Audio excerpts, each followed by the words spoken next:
Hi, welcome to A Likely Story, where we discuss news, current events, and whatever it is that we find interesting, and it comes to you as often as I can get around to writing it, here from the sunny and very sad shores of Florida. I'm your host, Grafton Stringer, and there's no way I can live up to the production values of those opening credits. Now, I say sad this month because it's been, by any measure, a very, very bad time for the Sunshine State, with the recent murder last month of a pop singer, the massacre of 49 innocent people at a nightclub, and an alligator killing a 2-year-old little boy, all occurring within the same 3-day period, and all within the same town, America's theme park playground, and Mother Nature's steam room, Orlando. Now, following the shooting, Florida Governor and that thing terrifying your children from under the bed, Rick Scott, said that the easy availability of guns was absolutely not to blame for this. Now, after every mass shooting, politicians have blamed everything from the state of mental health in America to terrorism to video games. The one thing that they're sure that is not responsible, though, is guns, well, and global warming, because conservatives say that that doesn't exist, despite the fact that there's more evidence supporting it than there is that OJ did it. Meanwhile, the one place politicians are absolutely positive more guns will not keep us safer is where they work. But they are sure that they'll keep us safer almost everywhere else, including where we shop, where we worship, and even where we go to school. Now, speaking of schools, Florida is just the latest state to grapple with the issue of allowing students to carry guns on college campuses.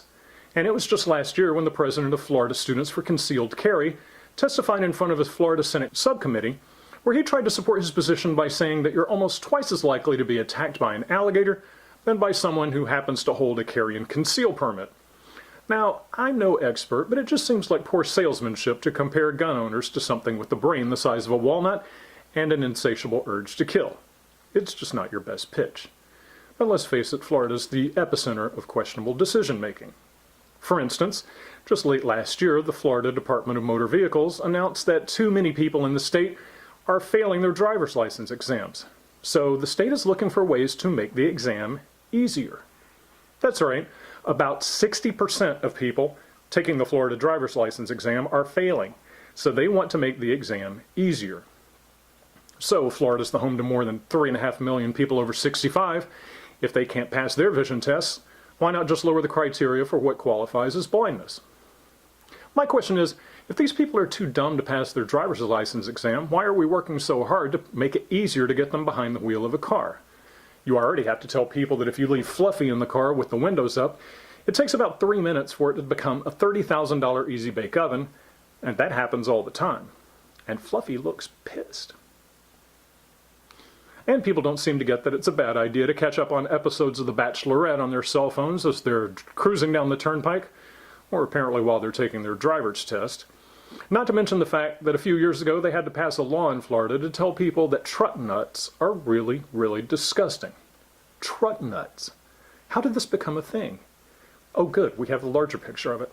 Putting giant human testicles on your car. Now don't forget, this is Florida.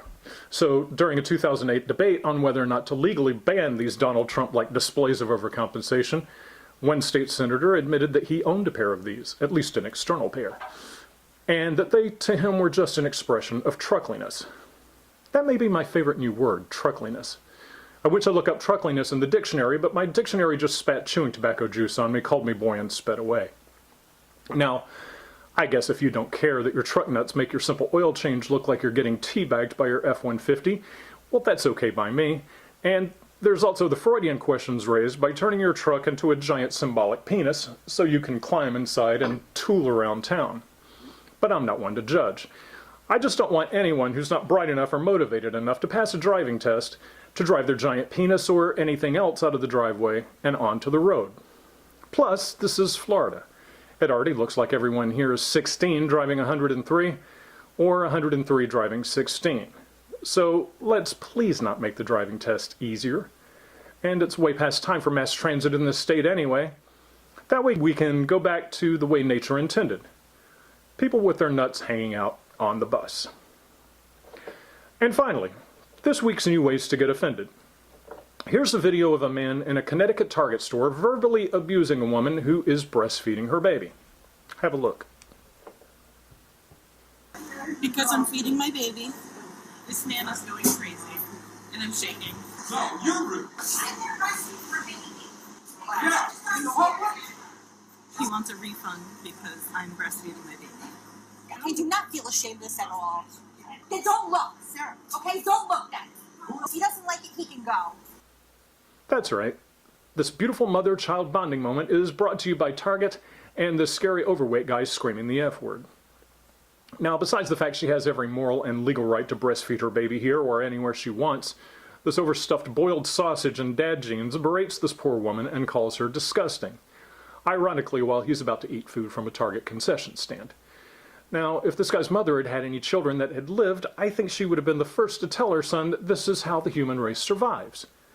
And if he's fortunate enough to be married, I'm hoping that his wife will tell him that the chances of him seeing a female breast in person again are fairly low.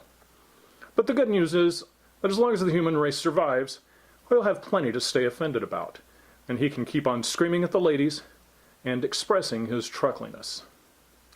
And that's a likely story. I'm Grafton Stringer. Thanks for joining us. Hope to see you next time.